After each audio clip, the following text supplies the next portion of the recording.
Vamos analisar a primeira consequência do fato de que, se eu tenho uma partícula dotada de carga elétrica, ela fica sob a ação de uma força que usualmente chamamos de força magnética, onde essa força magnética é igual a Q vezes V vetor B. Já escrevemos esta expressão aqui.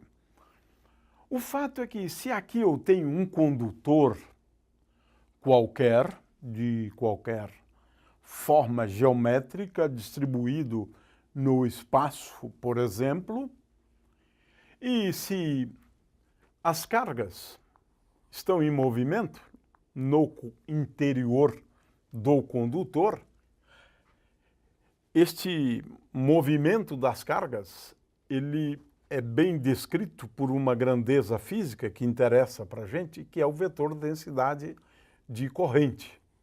De forma que, se eu tenho aqui um referencial cuja origem está neste ponto, eu posso perfeitamente pensar, no vetor densidade de corrente num ponto qualquer, vamos chamar de R', dentro do condutor. Agora, vamos considerar um elemento de volume infinitesimal. A gente praticamente admite que ele está num ponto do espaço. Ora, nesse elemento de volume, nós temos cargas. Ele encerra uma carga dq, onde dq é igual a ρ, é a densidade, vezes o elemento de volume. Ora, cada pedacinho do condutor há de experimentar. Então, vamos denominar essa força de força infinitesimal, porque eu estou calculando a força sobre esse elementozinho de volume, que é um elemento de volume infinitesimal. Ora, dF é igual a dq vezes v. V é a velocidade dos transportadores de carga naquele ponto, porque eu estou contando o elemento de volume como se fosse, ou como se for um ponto. dq vezes v, vetor B. Portanto, se eu tenho um campo magnético nessa região aqui, estamos admitindo que existe um campo magnético. Então, se existe um campo magnético, cada elementozinho de volume vai experimentar uma força que é dada por esta expressão. Ora, dq é igual a ρ vezes v, porque dq é igual a ρ vezes dv. Então, dq é igual a ρ, eu tenho aqui um v, ρ vezes v, vetor B, e agora o dv, que vem daqui, dv. Ora, aqui eu tenho a força sobre um elementozinho de volume, dv. Se eu quiser a força sobre todo o condutor, o que eu devo fazer é somar. Ou seja, eu vou dividir o condutor em pequenos elementos de volume e agora vou somar. Esse processo de soma, quando eu divido esses elementos de volume de tal sorte que o número de elementos de volume tenda a infinito, é o que define a integral. Portanto, a força sobre um condutor é igual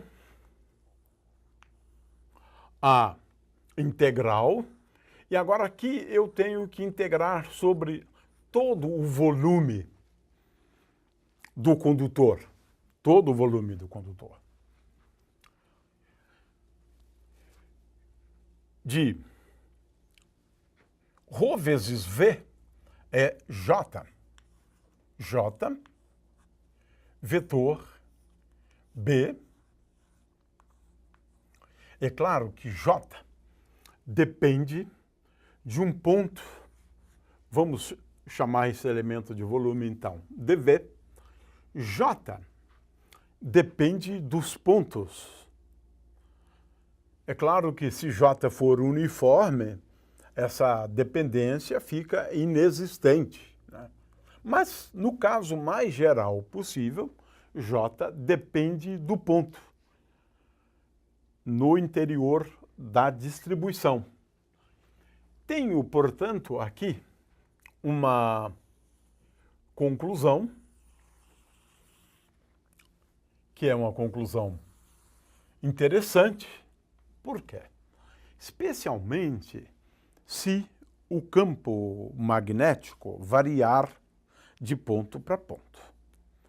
Se o campo magnético não depender dos pontos considerados, né? Ou seja, se o campo for uniforme, então isso é um resultado bastante geral. Se B for um campo uniforme, B é igual a B0, B0 aqui representa um campo uniforme, então é fácil mostrar, né, que esta força é igual a zero, porquanto, neste caso, a força sobre o condutor é igual. Agora, aqui tenho uma integral de J, dV e vetor B0. Ora, na magnetostática, e a gente pode fazer alguns problemas onde isso aqui fique bem claro, né?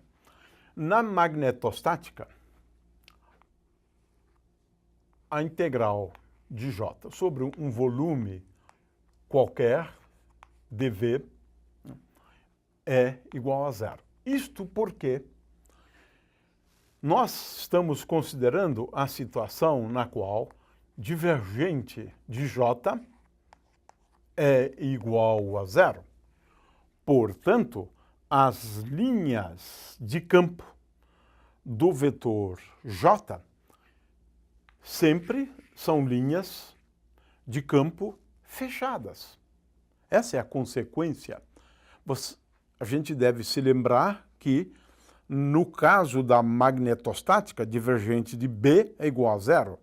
E lá chamamos atenção para o fato de que as linhas de campo do campo B são sempre fechadas.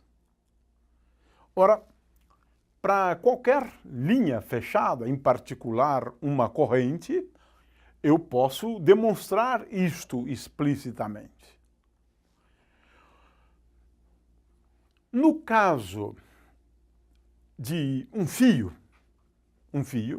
vamos considerar um fio qualquer, né? Esse fio, vamos considerar uma espira, então, né? No caso de uma espira, mas pode ser também um segmento de um fio, né? Que é percorrido aqui por uma corrente I. Esta expressão tem uma forma bastante geral, onde a força sobre o fio ou sobre a espira, porque é melhor assim, né? A força sobre a espira é igual. J vai em I, e agora aqui eu tenho uma integral. Se eu considerar um segmento, eu posso simplesmente escrever como integral. Se não, ao longo da espira como um todo, nós escrevemos I de L vetor B. Vetor B. Essa expressão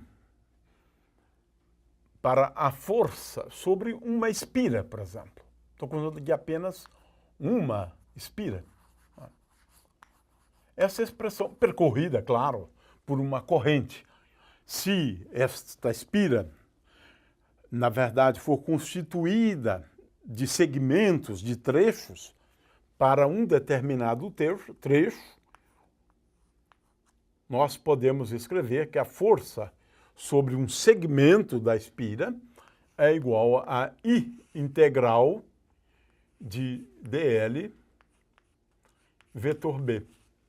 Ora, no caso de uma espira fechada, então, se o campo for um campo uniforme, eu vou escrever F como sendo igual a I vezes a integral ao longo de um caminho fechado de dl vetor B. Ora, no caso de uma espira, nós vamos resolver este problema.